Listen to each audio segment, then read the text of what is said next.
think we've got everybody at this point. So first item on our agenda is approval of the minutes from the November 4th meeting. Trust everybody's had a chance to review those. Any items for discussion or correction?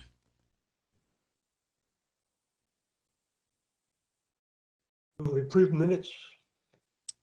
Motion to approve by Mr. Senior. Second by Reverend Taylor, I saw first. So all in favor of approval? Looks like that's unanimous. All right, we got our action item out of the way. Minutes are approved. Moving right along, a little ahead of schedule, we're into public comment. Wayne, can you tell us if there's anybody who has indicated an interest in commenting today? No, sir, I do not see any requests, messages in the chat. And looking at my emails, I am not seeing any requests via email either. Okay. I will notify you if that changes. All right. I see we have, looks like 17 people in the attendees group. Do you know roughly how much of that is staff versus members of the public? I recognize some of the names as staff. Yes, the 17 that you are seeing are staff or consultants that will be helping with the presentation. And then I see another 18. Oh, I'm sorry. I see 18. I would say quite a few of those are staff or consultants, with a few public members of the public present in the attendees. Okay. It's harder to tell when there's not an actual seating area. Yes, it is. And sign-up sheet that we can look at as we come in. But so thanks for giving me that breakdown. I guess we never, in person, we typically did not have a great many members of the public. But I will invite members of the public who would like to speak to us to indicate so in the chat. And if you don't have anything to say this month, well, we'll be back in January. And happy to hear from the public. Okay. With that, we will move on to commission and staff updates. And up first there, Mr. Moore, if you would like to take the privilege of a couple of minutes to tell us a little bit about yourself, we would like to hear it. All right. Good afternoon, everybody. My name is Tyrell Moore. I joined the commission in February of 2020, so I got to attend one in-person meeting before the pandemic.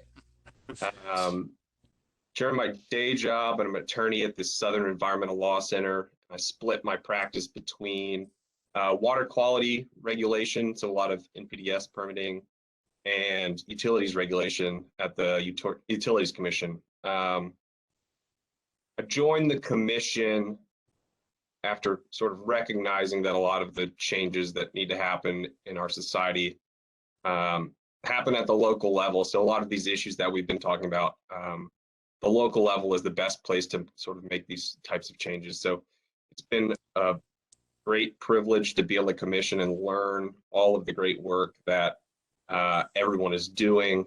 And so I look forward to keep working with everyone to address these issues. Thanks. Glad to have you here, and glad to know you're applying your talents with SELC as well.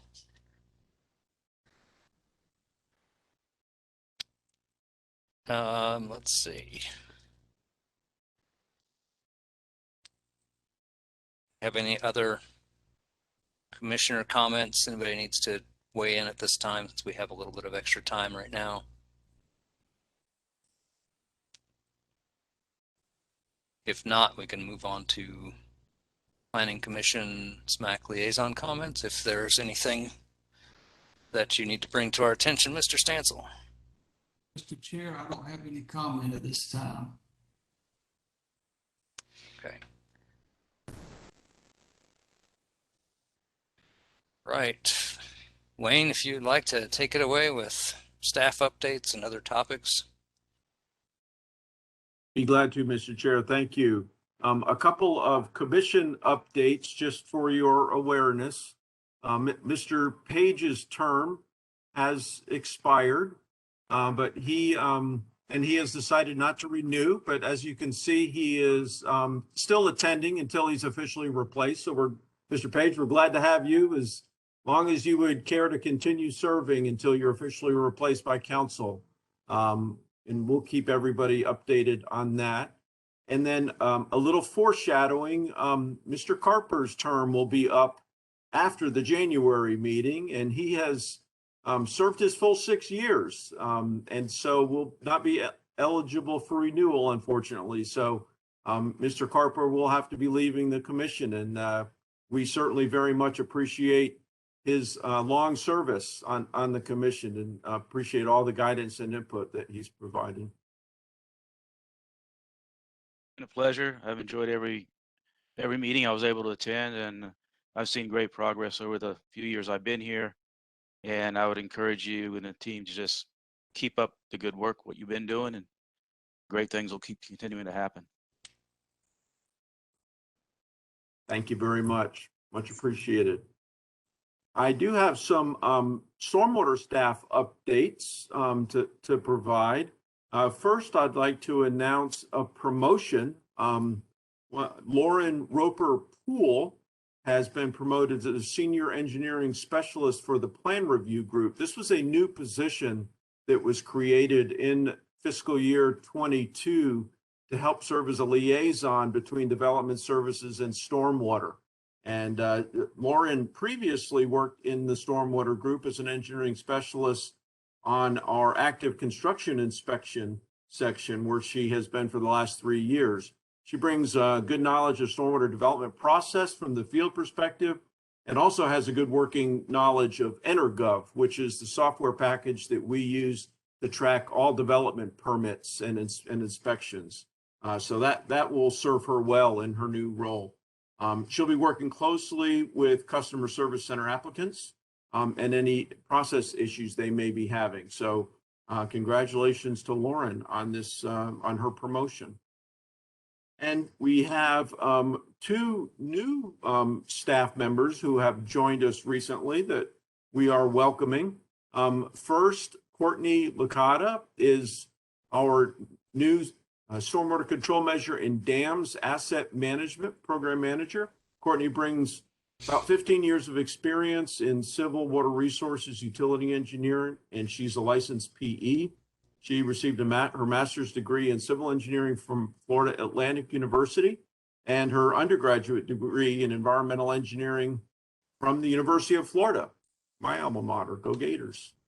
Courtney's joining us after serving with neighboring town of Cary as a utility engineer, and she was previously an engineer with a local private consulting firm where she was engaged in a number of water resources and high hazard dam projects.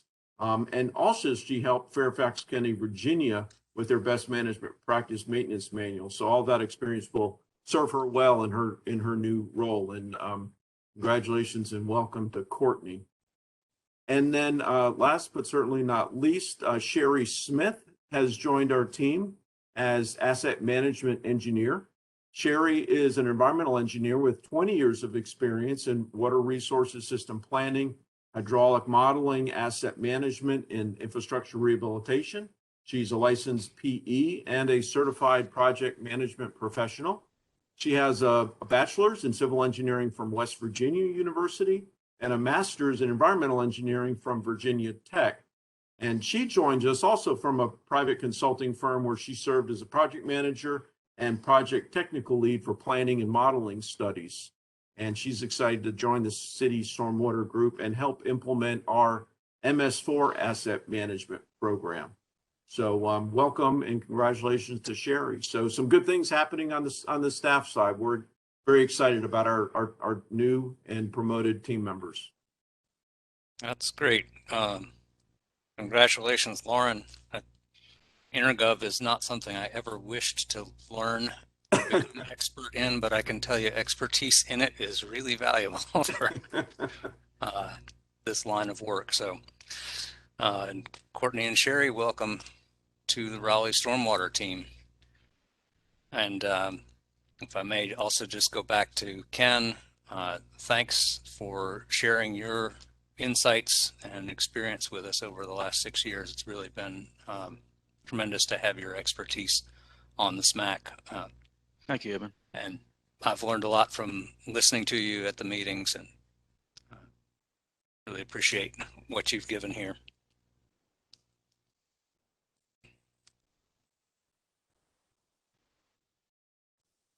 The next item, moving into the high priority topics, wanted to give an update on the flooding of the Dana Drive area that I had previously reported.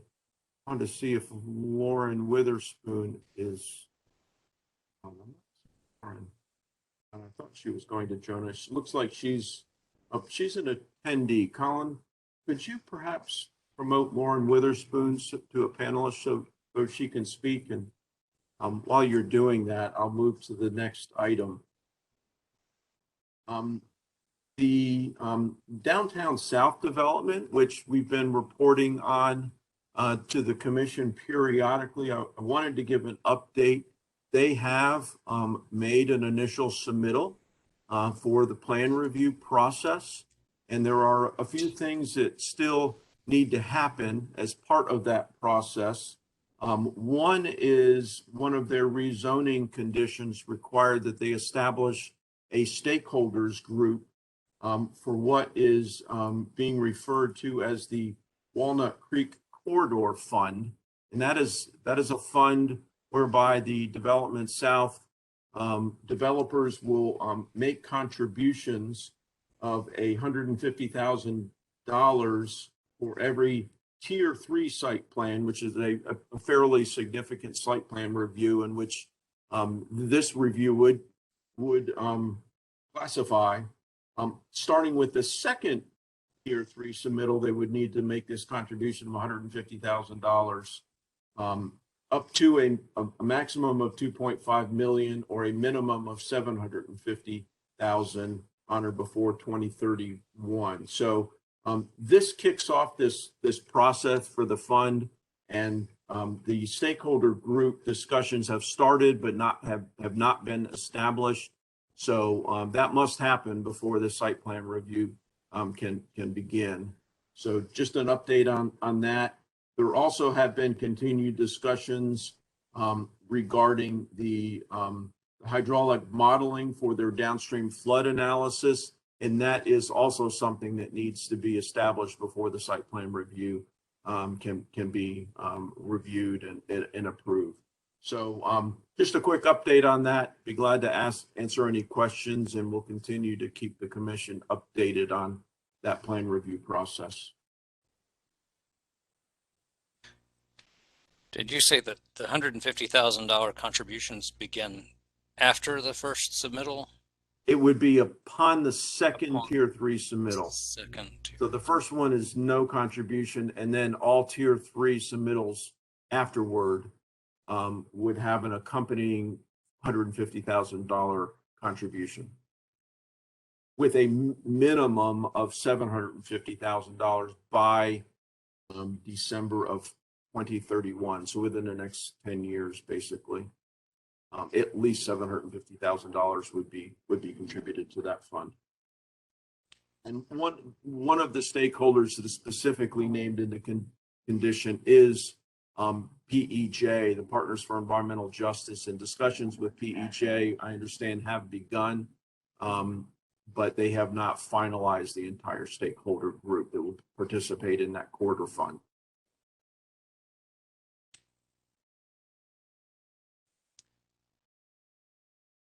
And then let's see, Does any other oh, yeah, any other commissioners have any question or comment on that? This is a pretty big development. I'm sure we'll all be watching very carefully.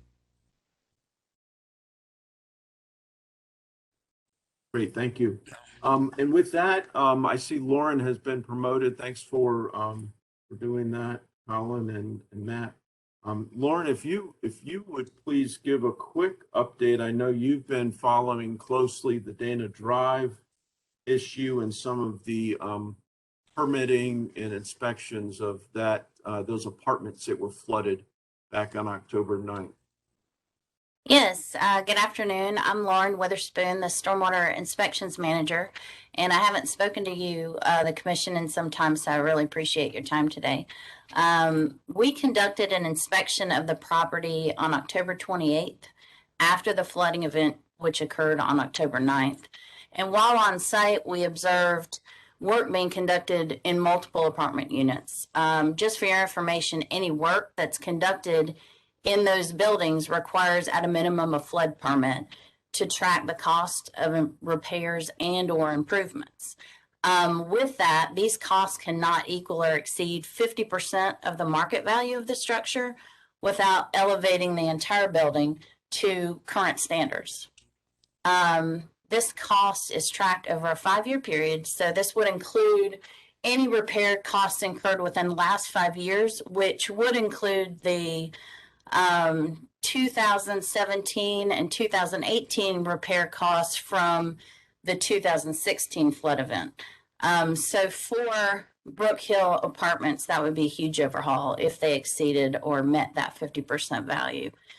After our site visit, we found that no permits had been secured for the work, so we issued a notice of violation. To date, we have had communication with the apartment management agency or company, and some permit applications have been submitted. At a very preliminary level, it seems that they're going to remain below that 50% cost threshold, so that's good for them. And again, that's a 5-year running period, so we will be monitoring those costs for another 5 years as well. They're currently in compliance with the notice of violation, but if we begin to see a lack of progress in permitting, then we can proceed with assessing the penalties. We've been coordinating with both the apartment management company, as I said, and our building inspections department, which also conducted an inspection in early October after the flooding event to monitor for substantial damage and any structural damage, and there was none of that noted in their inspection. But we are working together to try to get them the building permits and the flood permits that they need. That's all I have. Are there any questions?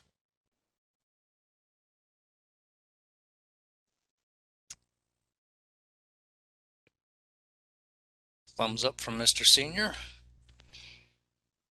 Anybody else? So Lauren, I have a question or comment. So Mhm. this is Ken. So if they do meet the substantial damage definition over the of a running period, then the requirements to bring them into compliance would require some major things, right? They'd have to do some substantial improvements, and would be required to, I guess, meet the current regulations at that point, whatever it took to do that. Is that correct? Yes, they would have to, and I do not know what the first floor elevation is of the building, but they would have to elevate the entire building, all of those buildings that exceed that 50% cost value of market value, and they would have to raise all those buildings up, including electrical, mechanical, and any ductwork. So it would be a huge overhaul for them. And at that point, I guess they could somebody could do a guesstimation about whether or not it's even worth it to do that, in terms of, then you could look into other things such as buyout or whatever along those lines, right? Yes, correct. We have reached out to them in the past about buyout, just to give them that option and to let them know that's available to them. We have given them, they weren't keeping up with the costs over time, so we've given them the information that they need to know what is going to exceed that cost. When the permitting was conducted or issued, all the permitting was done for the repairs in 2016, 17, 18 timeframe. The value of the buildings were much less than they are now. So that the value of the structures themselves have gone up so much that they're probably not going to hit that point. And from what we can tell, the cost that they're incurring this go round opposed to last is not going to be nearly as much because there was not as much damage done in this event. That's a good point. I didn't think about the value of property recently, but yeah, you're right. That's they may never hit that 50%. I know. It's good to see you, Ken. Thank you. Thank you.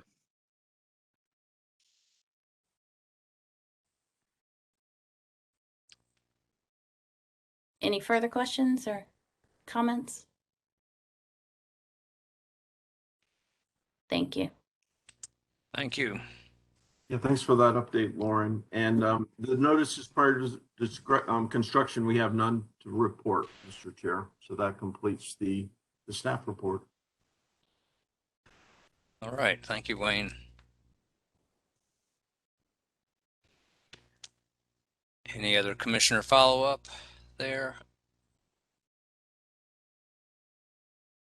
Right.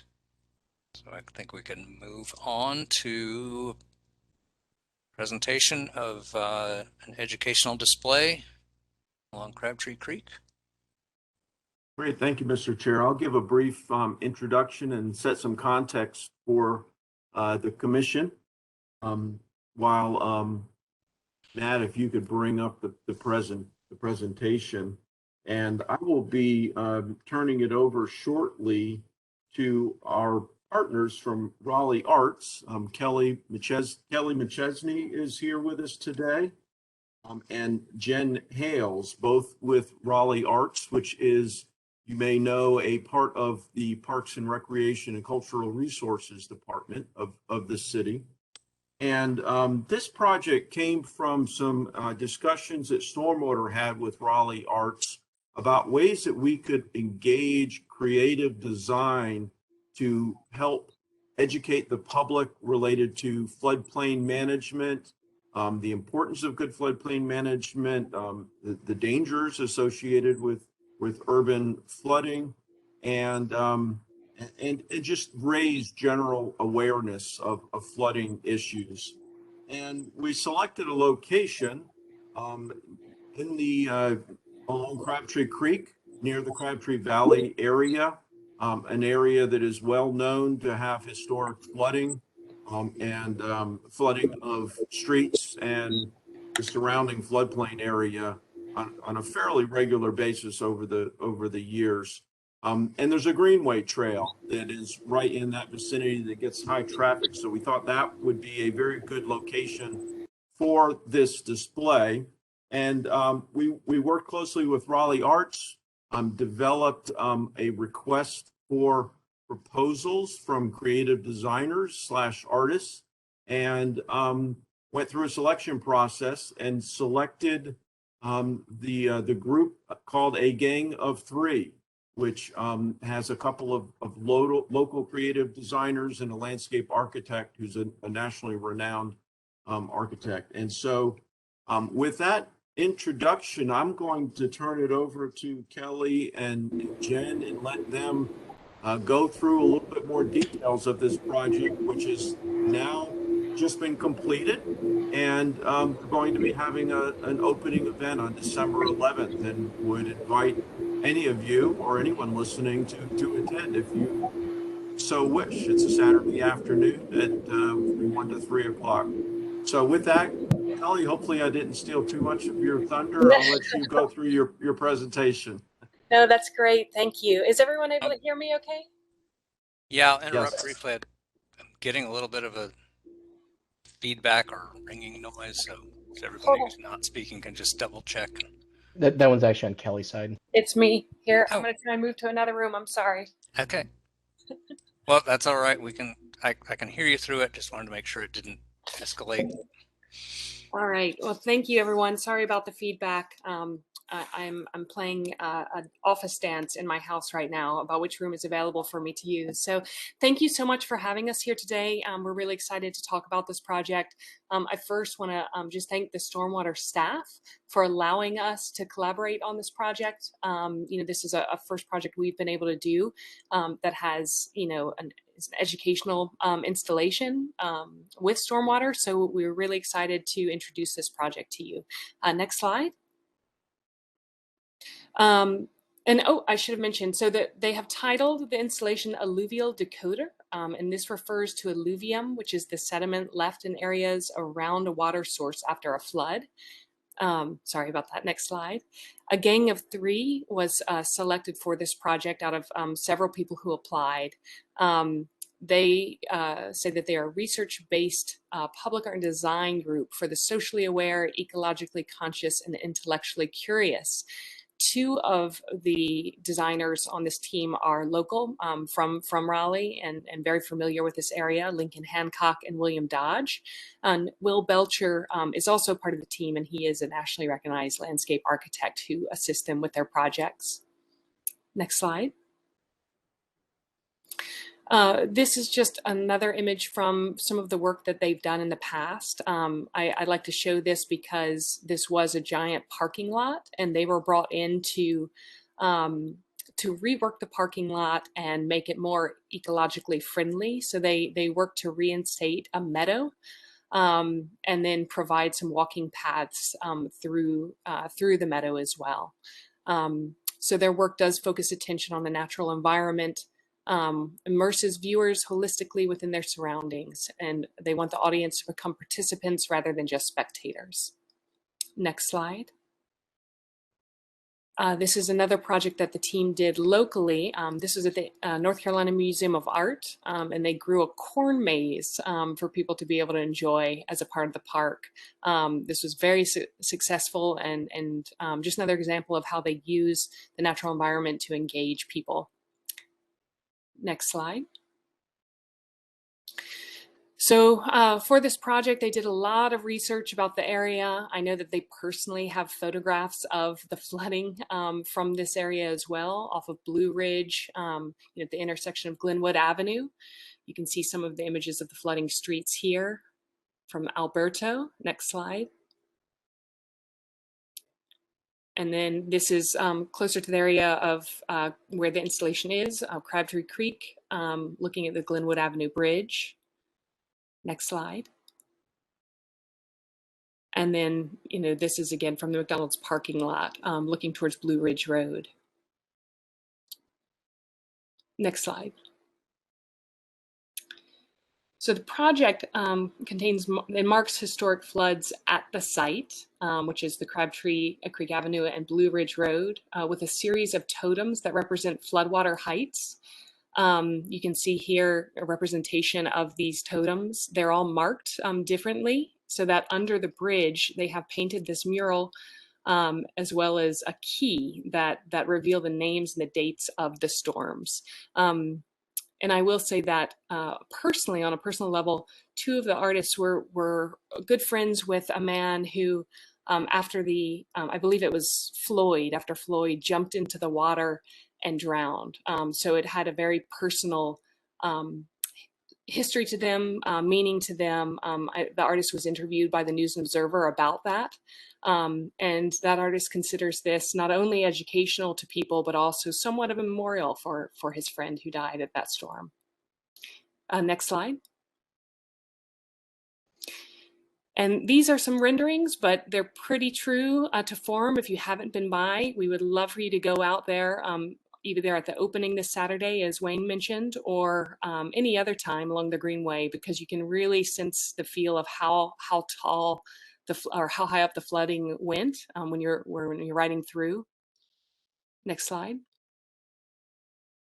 And just another view from there. You can see that they have put on the side here a rendering of a reinstated meadow. This is something that is a part of the project. I think if we go to the next slide, I think we have an image of what the grass is now. Yeah, you can see it's kind of more of a mow and blow area that Parks takes care of. They've asked Parks not to mow it, and they will be reseeding it with a meadow, kind of a meadow blend, so that they'll reinstate the meadow along this path, and that will serve to absorb and clean the water for future flooding. And we have signage up now to educate anyone passing by as to why we're regrowing a meadow in that area. Next slide. And there's again kind of an original rendering, but you can see what they're hoping from the meadow regrowing. Okay, next slide. And these are just some images of the mural that's under the underpass. You know, the 5 named storms that they've mentioned in the totems are Dorian, Alberto. Oh, I think this is incorrect. I think it's Agnes, Fran, Alberto, Floyd, and Matthew. Next slide. And just again, another image all pieced together here with those 5 named storms and some that are not named, and information about them, such as the dates as well. Next slide. These are installation images. They used all local fabricators to work on this. Cricket Forge in Durham participated in creating the totems and came out and installed. And that plus the signage, they did a great job for us. Next slide. And again, just to reiterate that this opening event will be this Saturday December 12th, next Saturday from 1 to 3. Attendees will have a chance to spread the wildflower seeds as a part of creating this native storm water meadow. The artists will be on site to answer questions and kind of talk about the piece. And we'd love it if you can even bike and walk through. But please do attend if you have a chance. And thank you again for allowing us to collaborate with you on this project.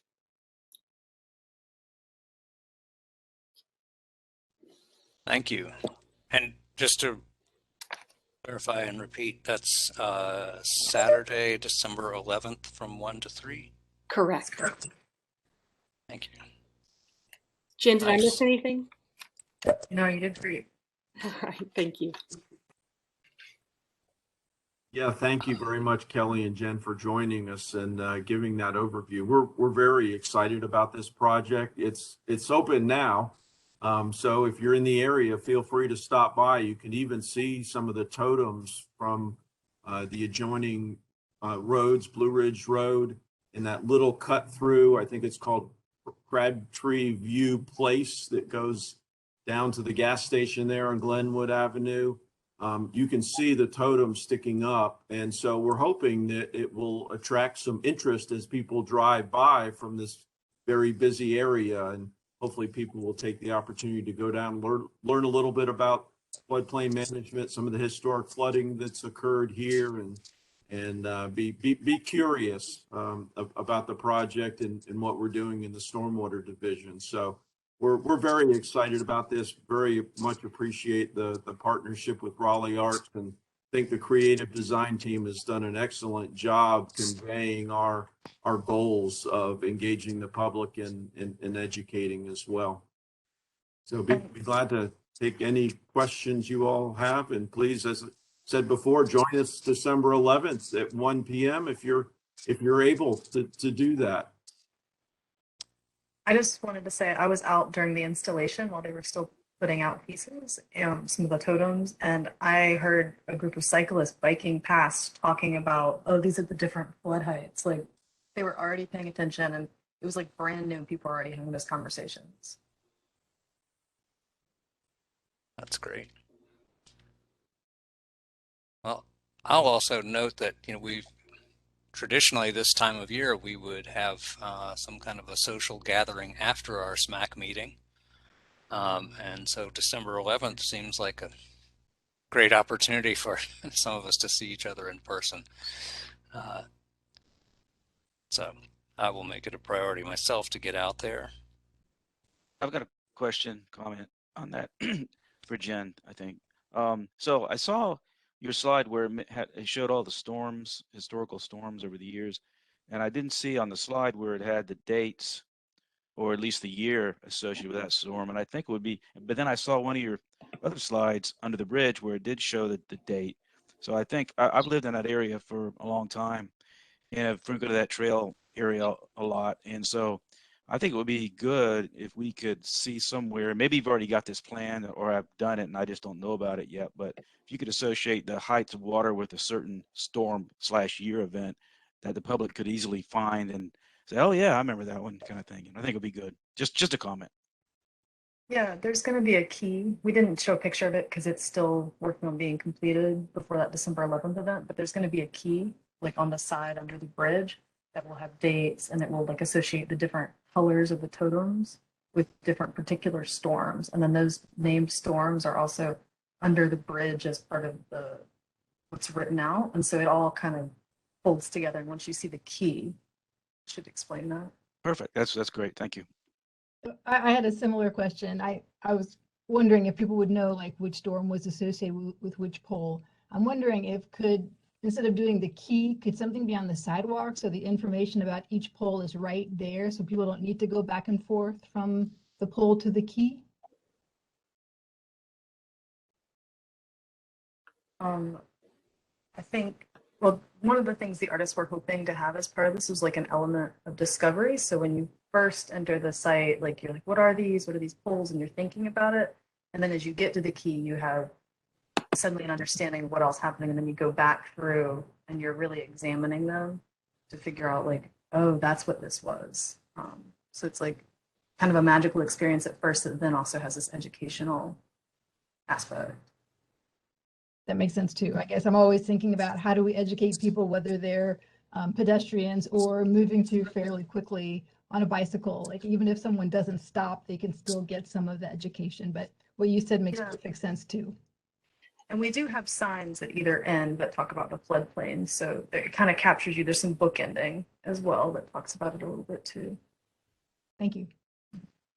And there are multiple poles for the larger storms, including some that are actually even on the other side of Crabtree Creek from the Greenway Trail. So as you're walking or biking through, you're actually getting a sense of how high the water rises for those different events. So it definitely is quite an experience just walking through there.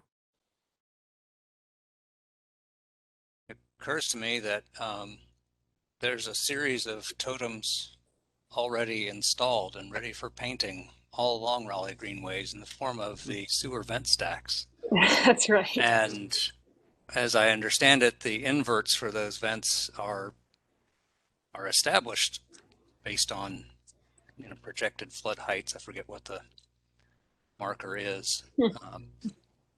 But this is neat. Gives me thoughts for you could extend this all up and down the Crabtree Valley and any other place where we have gauged flood heights.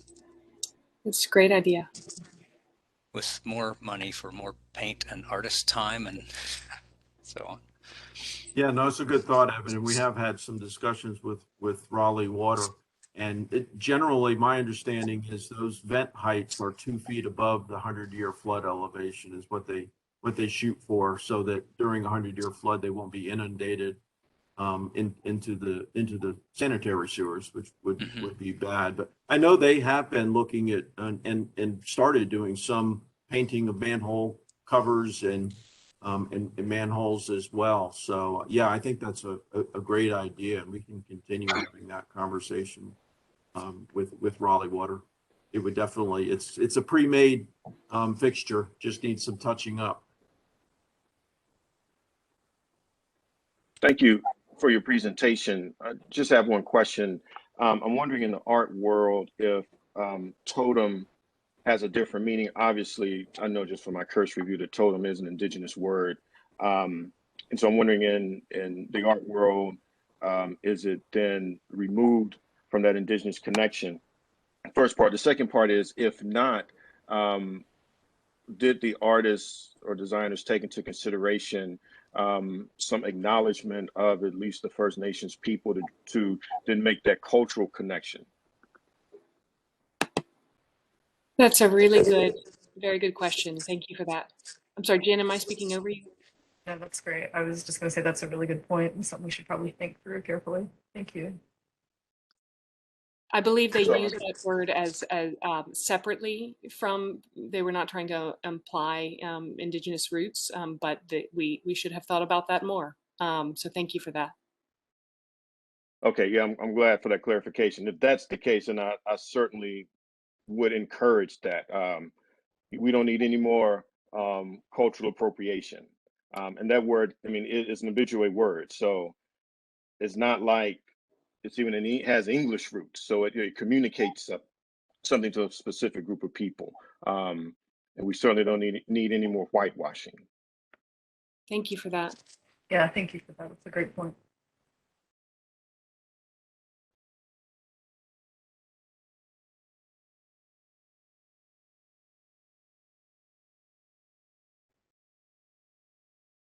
Yeah, just to reflecting on that, I think I did feel sort of an impulse of a little jarring when I first heard the word used. It doesn't have, those the same cultural meanings to me as it would to people, indigenous peoples, but certainly something to think about and consider carefully.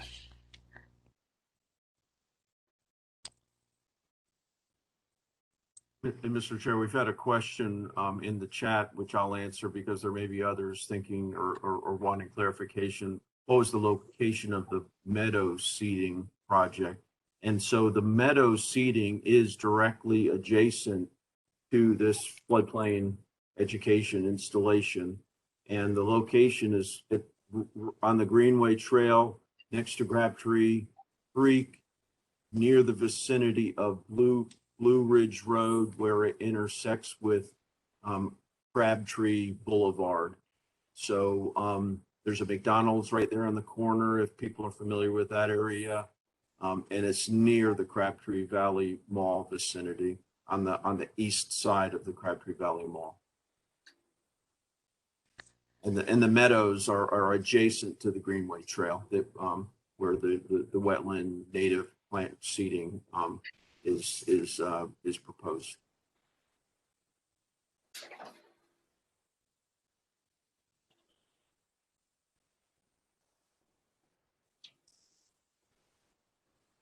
Thanks. Anyone else with more comments or questions?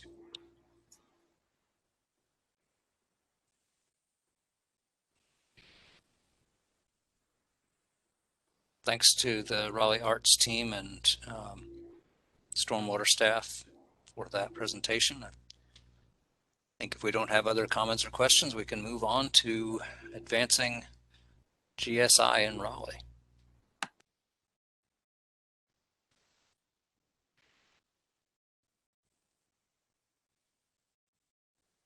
Thank you, Mr. Kane. I'll pull up my presentation.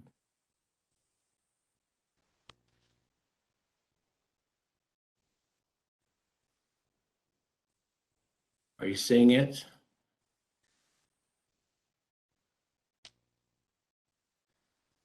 Not yet. Not yet. Up. Okay, beg your pardon.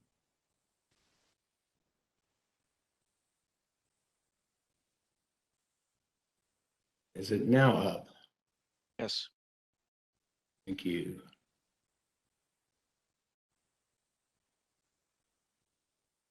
Okay, thank you again. Jen and Kelly leave me wishing I'd been placed earlier on the agenda. Thank you very much. But I'll soldier on. Members of the commission, good to see you again. You may recall that back in the summer, specifically June and July, the commission brought to the city council long worked on plan for advancing the use of GSI in Raleigh. Initially June 1st, and then eventually accepted and endorsed by the commission July 6th, I believe it was. And this is an update on where we are in implementing that plan. So it it was very gratifying for the commission and for staff to have that enthusiastically endorsed, that plan endorsed by City Council. But that's really only not the beginning, but a continuation of what we've been working on for some 8 or 12 years. You might recall that the council referred to the commission an assignment back in 2019, come back with a plan for continuing to advance the use of GSI, which took some time because it's, first of all, it's a lot of work. Second of all, COVID made it even more challenging, and the commission then formed the GSI committee, which met many times, and even a few subcommittees of that committee, leading up to the plan being taken to council in June. They endorsed it, and I'll go through the plan with you, not the details of the plan. We did that over the summer, but now focusing on what the desired outcomes are and what some broad brush action items we are planning for getting to those accomplishments. Recall the overarching theme of the GSI plan is to advance GSI by leading by example, that is by the city leading by example. Here are the 6 city action items in the plan. I'll just touch on them very quickly and then go through them one by one. The first is in keeping with the overarching theme, and that's lead by example. And that's for the city to use GSI ourselves on our own projects. Second is to support and help the private sector, private developers in using GSI. Third is to come up with some list, we're calling it a menu of generic zoning conditions that developers can bring forward of their own initiative or as encouraged by members of the public or stakeholder groups to offer as conditions of rezoning. Therefore, they would be in place at the time of development and a requirement for the development above and beyond what's required by ordinances. The fourth item is to include GSI in city planning. This is being done to a large extent now, but the idea is to be more systematic about it and more consistent about it. And that would be corridor plans and roadway plans and that sort of thing. The fifth one is to make sure that we're revisiting and considering GSI in changes to the Unified Development Ordinances. We pushed some through in 2017.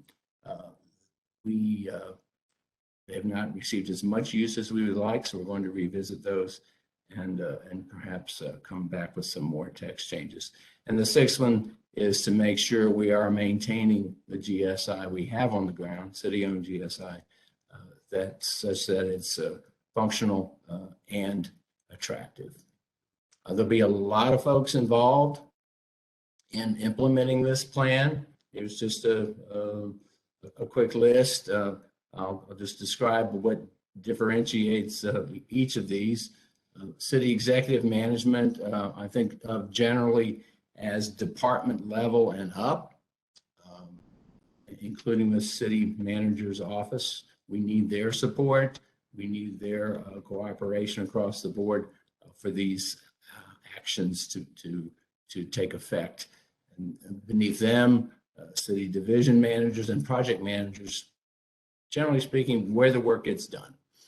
And then facilitating and helping lead this initiative is our stormwater staff, with lots of help from our consultant, Tetra Tech, who's been on board for a number of years. And our Tetra Tech consultant project manager, Trevor Clements, has been with this from the beginning on this initiative, and he's a panelist today as well and available to answer questions if you have any, along with me and Sally Hoyt, who is no longer our new GSI advocate. She's just our GSI advocate, but brought on 4 or 5 months ago to serve in that role, along with site plan review and approval and permitting.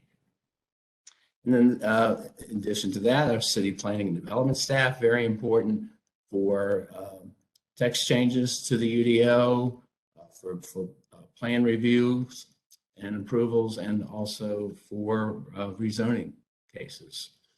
And we as a city, we are a developer ourselves, and we contract with design firms to help us in that regard. So they're very much part of this team.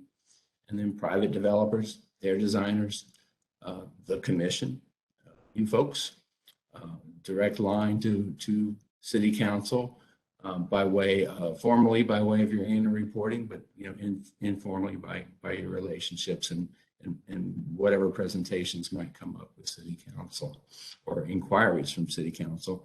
And then some group you may not be familiar with, and we refer to it as a strategic plan GNR 1.2 staff committee. And there are a number of staff committees charged with implementing certain aspects of the city's strategic plan. And GSI ranks high enough in the city's priorities to be one of those committees. And that committee is being led by Amy Billings in the Stormwater Division and Chad Cantrell with our Roadway Design Construction Division, and has other representatives from those divisions, as well as from city planning and parks. And they have a direct line to the city manager's office through their committee work. So now I'll run through each of the 6 city action items that I just summarized. The first one is leading by example. The idea there is to demonstrate the use of GSI, to show it ourselves, but also to treat stormwater beyond requirements. The city, like any other developer, is required to treat stormwater only to the extent that there is new impervious surface. And even if the city wanted to require treatment of exempt or pre-existing impervious surface, we do not have the authority to require that, and that's by state statute. Municipalities are denied that authority. But we can do it voluntarily on our own as developers, and that's what this policy, that's what the new city policy that we're working toward would require, or at least would require consideration of treating beyond requirements. And we plan to work very closely in implementing that policy on a provisional level, in a provisional way, until it's formally adopted by the city manager, primarily with our roadways group, our parks department, and our construction management division. And we plan to start that process of implementing the policy on a provisional basis through informal meetings, orientation with managers of those groups and selected project managers, and to identify what projects might apply for this policy, and the use of the new GSI tool, which will be very important for the application of the policy. And we'll be developing our tracking system and lessons learned and feedback process and reporting process for making sure we learn and benefit from lessons learned. So we hope to or plan to have that formal policy in place and adopted by the end of 2022, continuing to implement it on a provisional way during 2022. The second action is doing something similar, but with the private sector now. And our goal there, the desired outcome, is to help private developers become familiar with and comfortable with using GSI on their development projects, and to provide enhancements or incentives to help them make it fit in their business models, make it make sense not only in terms of function and aesthetic, but also financially. And we're working with city staff and developers and their designers to look at what we put in place in 2018 called Green Raleigh Review, which has received very little interest and attention, unfortunately, from the development community. We want to find out why, how we can either enhance Green Raleigh Review or do something different, replace it with something else. Again, we want to start with small meetings, one-on-one meetings, but in this case, expand that into a focus group. And I think we've learned from past focus groups that it's likely to work better to engage folks one-on-one and then form the group, get their input in the group, get them invested, and then form the focus group rather than convene a large group of people from scratch, especially doing it if we need to do it by remote meetings as we are right now. And we'll develop recommendations for new and enhanced incentives and plan to have those recommendations ready by the end of 2022 after a stakeholder process. The reason convene focus groups is highlighted here in blue is that you'll see it more than once as we go through these city actions. The third one is to develop that menu of conditions, GSI conditions for rezoning cases. We've already heard mentioned at least once today the Downtown South project. That was a real impetus for recognizing that it's an awkward process for stakeholders to bring forward their wishes for developers to incorporate into their zoning conditions stormwater management in general and GSI specifically, when they may not even have the same sense of the concepts and the same vocabulary. And so the idea here is to develop some kind of working list or menu of generic GSI conditions that can be chosen by developers, sometimes perhaps with the encouragement of stakeholders and with the facilitation of the city, so that there's not so much starting from scratch. There's some jumping off point between the stakeholders and the developer in reaching some agreeable conditions. And so we hope to develop and vet that menu of generic GSI zoning conditions by the middle of 2022. Fourth item is for us to include GSI in the city's planning reports, and we do a good deal of that right now. It's not as systematic as we'd like it to be or consistent. Stormwater staff knowledgeable about GSI is not necessarily in the process, or at least not necessarily in the process from the start.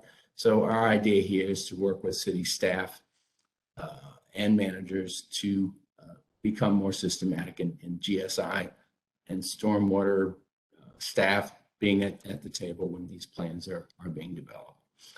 We're going to get a little later start on this than some of the other actions, and just in deference to the workload, and also in lots of turnover the city's experienced lately in some of the key positions that in other departments in particular that need to be at the table for this. So we'll look to convene that staff work group around the middle of 2022.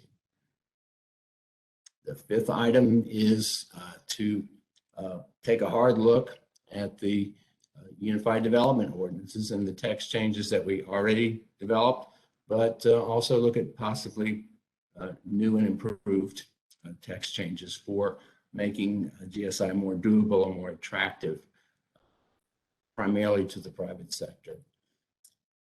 Our desire there is that the UDO is clear and encouraging for the use of GSI, and that the developers' needs and priorities are truly considered in doing that, and not just what the city thinks their needs and priorities might be. That we have developers and their designers at the table, again, initially starting with small meetings, call here one-on-one meetings, then convene a focus group. Possibly, I'd say probably even the same focus group, get multiple uses out of the same focus group, but may need some subgroups as we move along the way. And our plan there is to develop recommendations for changes to the UDO by the end of 2022 and make that a very thoughtful and interactive process between city staff and private developers and their designers. And the sixth item is, once we've done it, once we put it on the ground, that is GSI owned by the city, is that we operate and maintain it in a way that's attractive and functional. And as we bring more and more GSI into city projects, this becomes more and more of an undertaking that we're staffing up to do, that we are increasing our budgets for doing that, our level of attention. And this maintenance is done through city staff, different departments, and also through contractors. And we need to make sure we have enough of those staff and enough budget for contractors to do that. And we are including that in our budgets, subject to approval by City Council. We're also entering into agreements with other departments that we call service level agreements, or SLAs. We now have those agreements with the two large departments, our transportation department and our parks department, and are working on it with other departments as well. So those are the actions we plan on taking over the next year or so. For these 6 items, I'll leave this up on the screen in case anyone wants to refer to it as you discuss or ask questions, which I'm glad to answer now. Thank you. Thanks, Kevin. Welcome any commissioner comments on the presentation.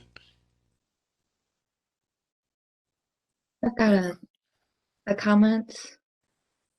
I guess I was just curious if it would be of any value to present projects that the city has done, like the one presented last week, the East Civic Towers, to groups like ACEC, or if there's other groups for developers in particular, just to kind of give them an intro. That is a fantastic idea. In fact, we had done that several years ago, and I think it's just one of the consequences of COVID that we haven't revved that back up. But it's time we get used to doing our presentations remotely. We have presented to ASLA, individual consulting firms, lunch and learns with at least 2 or 3 consulting firms on this topic. I think maybe even ACEC, as you've suggested. But that is a fantastic idea for us to get back in touch with the officers of those groups, as well as citizens groups and commercial groups and that sort of thing. But also, I think you're suggesting that we present a few case studies, maybe a little, I'll call it a walking tour by way of PowerPoint to the commission, which we can do to highlight some of the projects that are on the ground throughout the city. Several of them just retrofits, as we call them, GSI retrofits, just finishing up. 2 of them near the Walnut Creek Wetland Park, 1 in Pilot Glen Eden Park, and 3rd one at Glenwood and St. Mary's. Many of you drive by that every day. So thank you for that comment and question.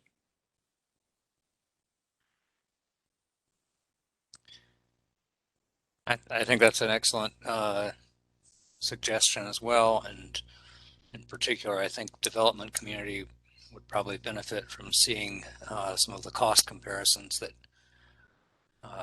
have gone into those projects, just to help them see that maybe there's something to be gained and not too much change in the bottom line.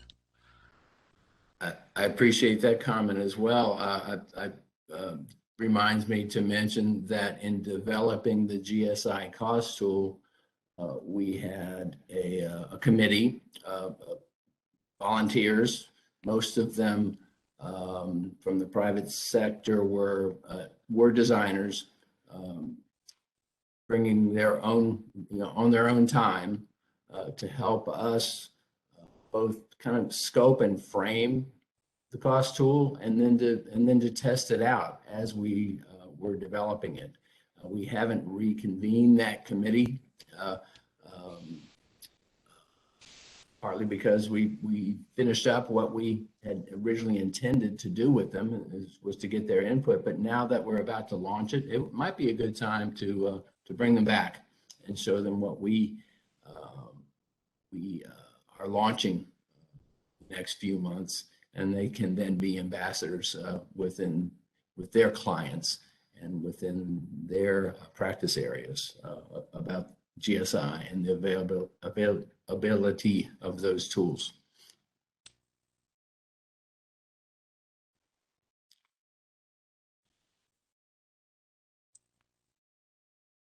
Kevin, I apologize if this is making you repeat yourself, but could you just speak briefly to the process for developing that menu of zoning conditions, if you have an anticipated process in mind? I have to admit that is not has not yet gelled in my mind or in any of the other staff I have conferred with on this. I think we will be, starting pretty much from scratch about what this might look like. One thing, though, I will mention is that there are towns and cities in North Carolina that have been, I'll say, assertive about reaching out to developers with the expectation of the developer offering zoning conditions pertaining to stormwater management and GSI.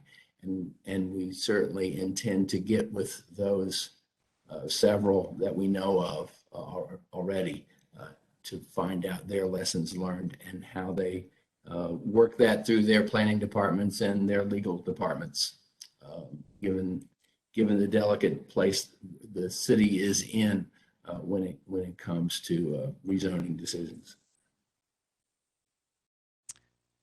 Speaking, personally, I think that's something that, as the SMAC, would be a great interest to the SMAC.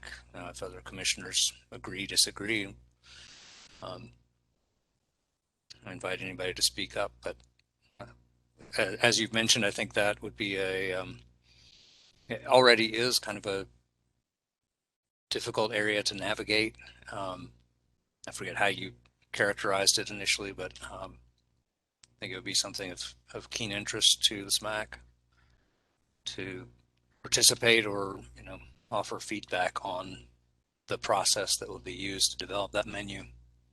And staff will be reporting to SMAC periodically on all of these items, but if any SMAC member is interested in being in the stakeholder group, either in their capacity as a SMAC member or just in their general interest as a resident or practitioner, that would be welcome.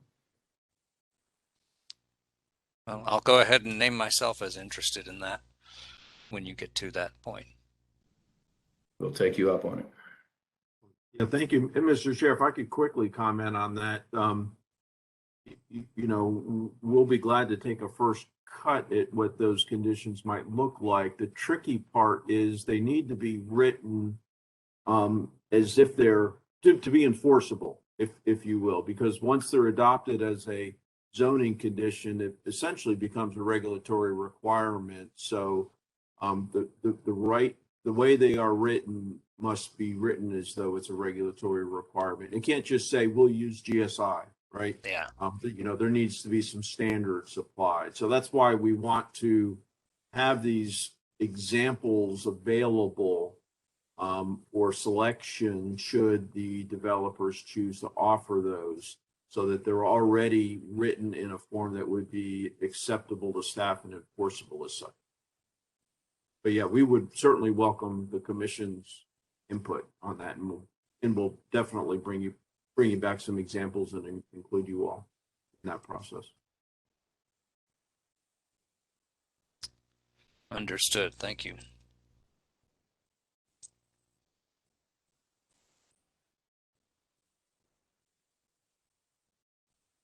And it looks like that could lead to a lot of coordination with the Planning Commission, I suppose, at some point.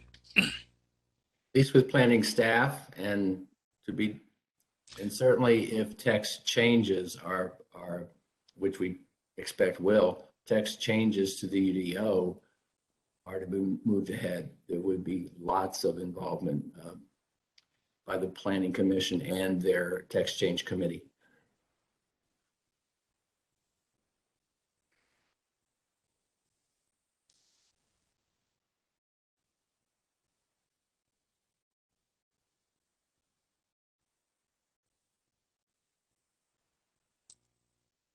Other comments or questions?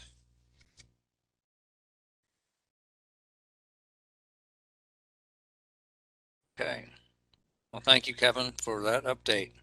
Thank you all. Look forward to continuing to hear about progress on that. Next up on the agenda, continuing our ahead of schedule progress here, we have an update on the Watershed Study Equity Framework, which we heard about at our November meeting, and I think we headed down some new pathways for most of us here on the SMAC, myself included, in terms of how equity considerations can be built into watershed investigations and project prioritization. Take it away, Barbara. Thank you, Mr. Chair. Good afternoon, everyone. Thank you very much for this opportunity to follow up on the Watershed Equity Framework. As Mr. Kane alluded to, we do have our work cut out for us. So we can update you on what we're doing now and then talk more about where we're going to go in the future. And I'll ask Matt if you're able to bring up the presentation.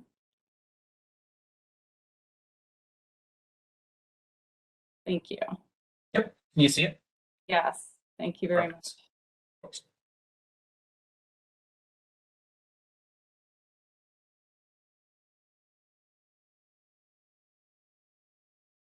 I think okay. Great. Thank you.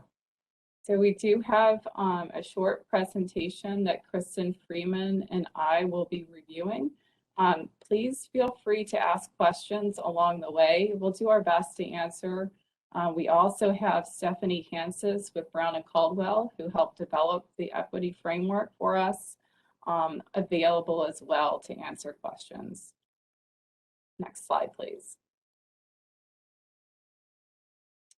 So last month we met, we presented the Hare Snipe Watershed Study Equity Framework.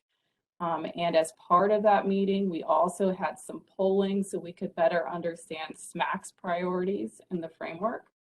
And the purpose of this meeting today is just to briefly recap the Watershed Study and Equity Framework goals, to review the priorities identified by SMAC, and also to update you on what we're doing now and what you'll see in future meetings. So we have started to implement a few of the recommendations in the Hare Snipe Watershed Study, but we do have a lot of work to do. This equity framework is really changing how we look at things in watershed planning and how we do business. So it's an important process for us, and we're really approaching this with a sense of commitment. We want to be in sync with the Department of Equity and Inclusion. So our plan is to meet with the Department of Equity and Inclusion, develop an implementation plan for all 19 recommendations, then meet with you to talk through that plan, and then provide regular updates as we work through that plan. And then as we move through the Hare-Snipe watershed study, we can also provide examples through the watershed study on how we're implementing that framework. All right, next slide, please. So just stepping back to look at the Hare-Snipe study, one of our key program goals is to work smarter with updated planning. And updated watershed planning improves the data that we are using to guide us on how we invest public funds. This study is the first in the new generation of watershed studies. This basin was chosen because we have 3 large projects in our CIP that really required a larger evaluation in order to move them forward. So with this study, we're engaging the community through outreach and education and looking for integrated, holistic solutions to our stormwater problems. Next slide, please. And the first task in this project was to develop the equity framework. And at the last SMAC meeting last month, we talked about the process that we used to develop the framework. We had a series of listening sessions, starting with the Department of Equity and Inclusion, and then with other city departments who were exploring equity issues, and then with stormwater staff. And this was to make sure that the framework was aligned with the city's policies and plans. And then we had a workshop with stormwater staff to develop the framework and goals. And the idea was that we would incorporate equity considerations into all phases of the watershed study, from community engagement to project identification, alternatives analysis, and then project prioritization. So through this process, we developed 19 specific equity actions, which you all took a poll on last meeting. And if you recall, these actions were characterized into 3 forms of equity: procedural, distributional, and intergenerational. So in the next few slides, we'll review the definition, the results of the polling. We'll touch on what we're doing now in the Hare-Snipe study, and then what we'll be working towards in the implementation plan. Next slide, please. Okay, so the first form of equity is procedural equity.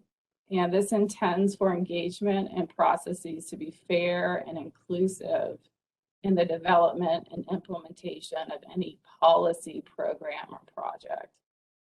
So we had identified 6 equity goals, which you all had ranked in the polling. Next slide, please. And I'll just move through the polling results. This graph is the top polling recommendation is first, and then we'll just work our way on down the list. So our first action is to establish equitable engagement goals to ensure engagement is representative and responsive to the community. Next, develop permanent, sustained relationship with communities.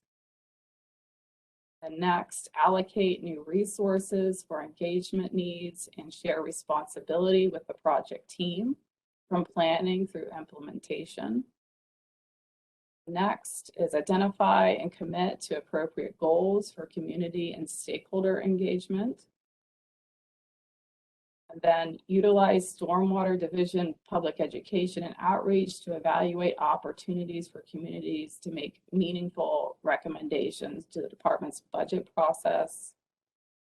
And then lastly, identify the role for stormwater for SMAC or other citizen advisory group in advancing equity practices.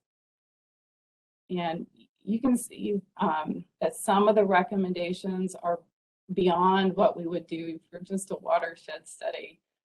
For example, the last recommendation to identify the role for SMAC is really something that would come from the division. And we did talk about this one briefly. I don't know if Wayne wants to comment at this time about potentially identifying a subcommittee on SMAC to help develop and review the equity framework. But that was one idea for consideration. Okay. Next slide, please. So next, we're going to talk a little bit about what we're doing right now in the Harris-Snipe Watershed study. This flow chart represents the watershed study process from the first item, which is identifying community needs, all the way through number 10, which is implement, monitor, and manage the project. So along this path, we have 3 points at which we are seeking community engagement, and those are shown in yellow. So right now we're at this first yellow box, number 2, where we're asking for feedback from the community on their stormwater concerns and making sure we understand the issues in the basin. And then we have 2 other checkpoints planned for later in the project. The second one is when we're evaluating alternatives. And then the third one is when we're developing recommendations. So this is the process that we're going to follow to make sure we're engaging with the community along the entire watershed planning process. And I'm going to turn it over to Kristen Freeman now to talk a little bit more about the communication strategy and what we've done to date. Thank you, Barbara.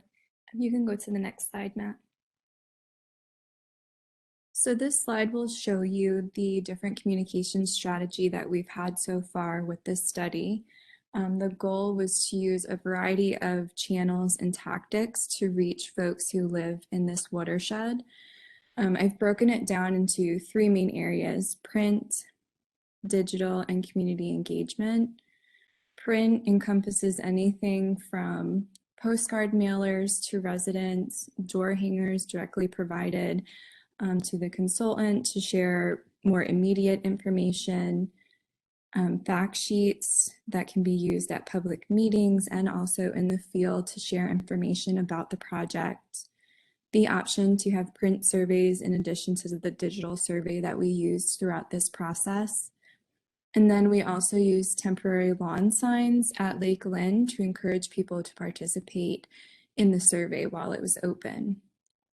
And then moving over to digital, this typically encompasses emails to people about the study, asking them to provide input about what they experience, and then also letting them know about the public meeting. And then we also leverage our social media channels, which include Facebook and Twitter primarily for our service. But then we also leveraged citywide channels, including Nextdoor, which allowed us to communicate directly to the neighborhood. And then using web content, whether from the project page, which gives a complete overview of the project, including current status, as well as having news articles and event pages that are more prominent on the homepage to make sure that people were aware of the public meeting and survey and what was going on during the survey at this point in the project. And then the online survey, which is done through our public input platform to really get that feedback from residents about what they're experiencing in the watershed and how we can address some of the issues or concerns that they're seeing. And then this community engagement piece of it, from the communication side, I helped coordinate promotion of the public meeting. And then staff has done really well with having one-on-one conversations with staff or with residents, excuse me. And then through all of our communications tactics, a phone number and email has been available for people to access in order to reach out to staff if need be. And then if we go to the next slide, we'll see the other ways that we've ensured that we are providing communication and information across the board and in multiple different ways so that we're reaching folks based on how they like to receive information. So like I mentioned, we had the survey available in print and digital. Primarily, we were pushing out a link to the survey But we did have the option and let residents know that they could request a print version. And then on the digital version, residents, when they accessed the survey, they could choose an option to translate into a language that they needed, and that was done automatically. And then also the fact sheets and door hangers were heavily utilized so that we could reach folks who don't necessarily receive information online. And then we also leveraged Nextdoor so that we were providing information directly to a specific neighborhood in Northwest Raleigh. And then again, the in-person one-on-one interaction is really valuable, like we've seen at the public meeting, so that folks can feel like their concerns are being heard and give them an avenue to really provide comments and concerns about issues they may have been seeing.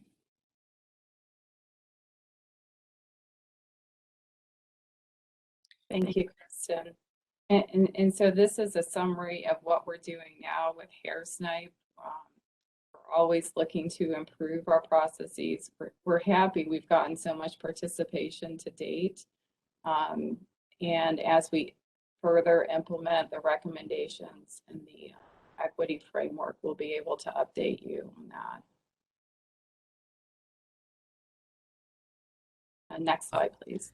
I'll jump in with a question. In the surveys, do you ask people to identify any demographics? We had at the bottom a contact information widget, and that was optional. But beyond that, we did not request demographic information. Mm-hmm. Just curious about, again, the idea that some people feel like their voices are heard and so participate, and some may feel that their voices have not been historically heard and may be reluctant to participate. So having some ability to compare, how representative the survey responses are of the community throughout the watershed. Granted, census block groups don't line up with watershed boundaries, but I know several of my colleagues have added demographic information and then others have not. So that's definitely something that I can follow back up with to see where we are with that citywide and how we can implement that in future watershed studies. Thank you. Yeah, that was an excellent comment and question. And I think too, if we're in an area that's underserved, perhaps working directly with community groups would be helpful. I know that worked well for us in Southeast Raleigh for the Rose Lane project, for example. We had a partnership with the Walnut Creek Action Team and the Watershed Learning Network, and that seemed to generate a lot of interest from residents. So that may be something else that we really need to look into in an area that has been historically underserved.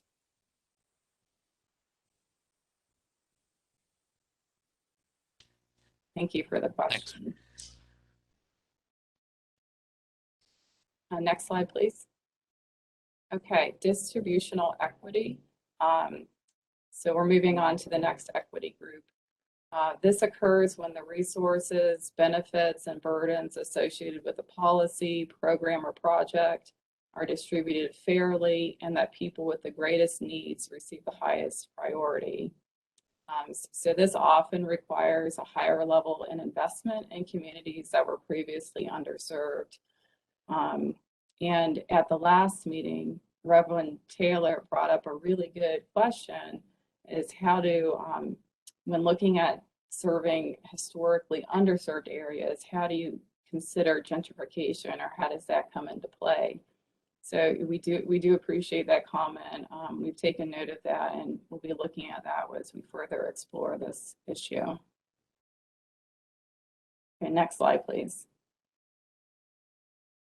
Okay, so our actions for distributional equity, and these again are the rankings from the SMAC poll. First, identify how the stormwater goals overlay with other city goals. We will be doing this on that hair snipe study and looking for synergies with parks, Raleigh Water, other roadway projects, for example. Evaluate a prioritization methodology that identifies communities with overlapping watershed issues and high social vulnerability index scores. Next is develop a shared understanding of differential impacts or consequences of failure from the same watershed problems. Next is review the project ranking process for equity outcomes and areas of subjectivity. So this is related to the scoring being based in part on complaints. So something we'll also be looking at in the hair snipe study. Next is evaluate the use of the CDC's Social Equity Index and other factors for use in analysis and project prioritization. Next is review the practice of looking at flooding complaints versus other factors and addressing problems. And this is something we can also explore in the hair snipe study as we seek to make these data-driven decisions. And then lastly, review the voluntary buyout program for equity outcomes.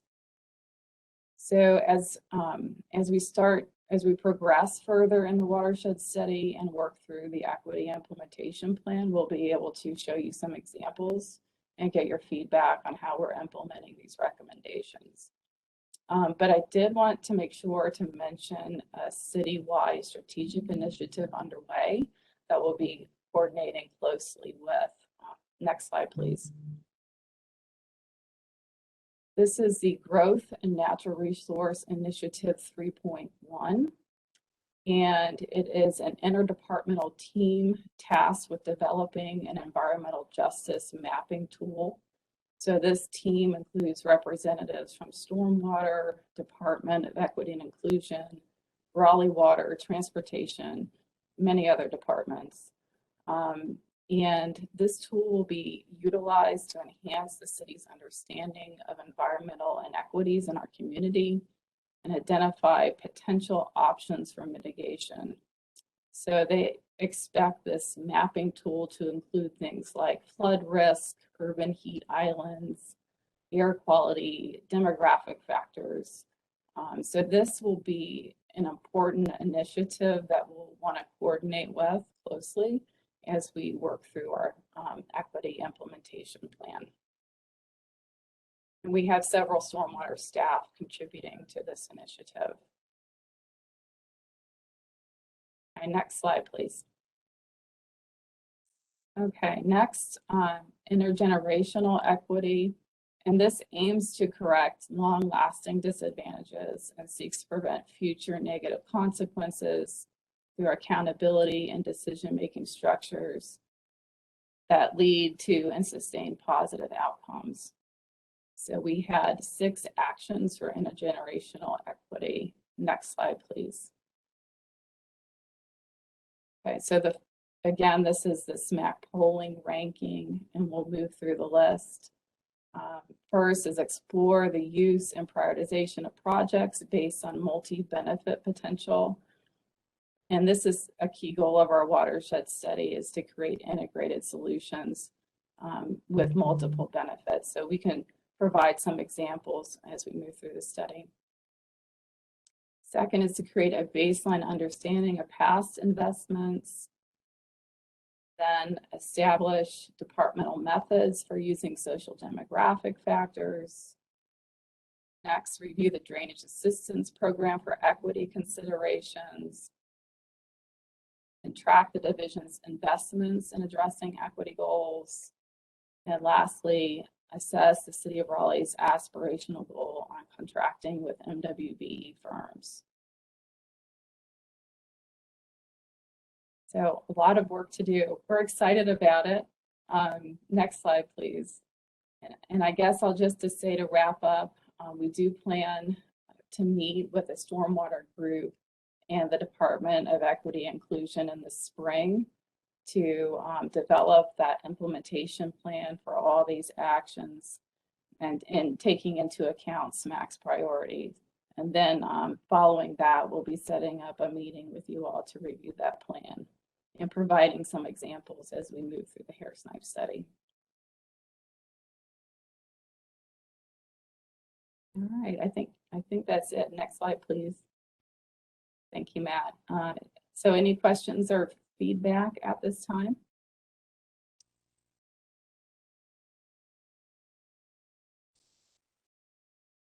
Any other commissioners with questions? Just a comment. Looks like you guys have a lot of work to do. It's a very ambitious plan you guys put together. Should be a lot of fun. Yeah, we recognize it takes a village. We are just the engineers, so we're going to rely heavily on those who are the experts in this field and would appreciate SMAC's input as well as we move through the plan. What's the timeline for completion of the overall watershed plan? Sure. The hair snipe study will wrap up about this time next year. It runs through November of 2022. So implementing everything on the equity framework will likely extend beyond the hair snipe study. And so as we move through additional watershed studies, we'll be further refining and improving upon that framework. Thanks. That's where I was going next. Obviously, there's lots of work to be done right now, and I don't want to put too many expectations on you. But that will be an interesting process. What's the frequency with which these watershed studies are conducted? Hair snipe watershed is going on now. Sure, that's a good question. Our next priority area is Pigeon House, which is downtown, and we expect that to start in early 2022. And then really it's almost a function of funding and how fast or how many we can get through in a year, but we'll have two going concurrently for next year. Thanks. I want to thank you for the presentation. Outstanding information. One of the lines from the early slides that stood out, align the stormwater program with other City of Raleigh equity policies and plans. I think that is fantastic because that's how you bring about, systemic change. So again, thank you for the work. A lot of work needs to be done, has been done, needs to be done. And at least early slide, that line really stuck out and resonated as a profound goal. Thank you for that feedback, and it will be a process, as things change in the city and mature and policies grow. We want to make sure we're aligned with that. So we really need to think about kind of a liaison then with our Department of Equity Inclusion and how we can continuously engage with that department and others. That'll be part of the implementation plan.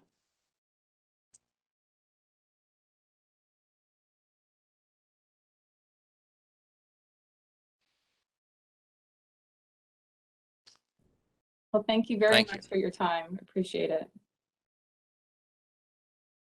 Thank you. This is exciting and surely must be daunting.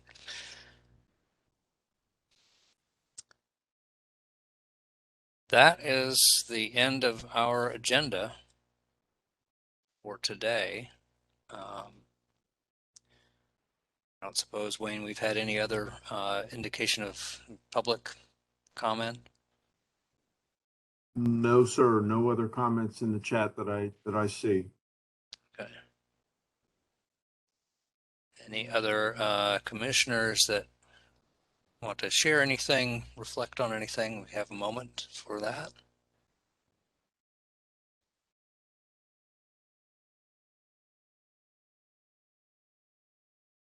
Okay. Well, I, for one, will look forward to seeing folks on the 11th. And if you can make it. Aside from that, I guess we are ready for our meeting to adjourn if we have a motion to do so. To adjourn. Motion by Mr. Senior, second by Mr. Carper. All in favor? All right. Thanks, everybody. Have a wonderful holiday and Happy New Year if we don't see you on the 11th.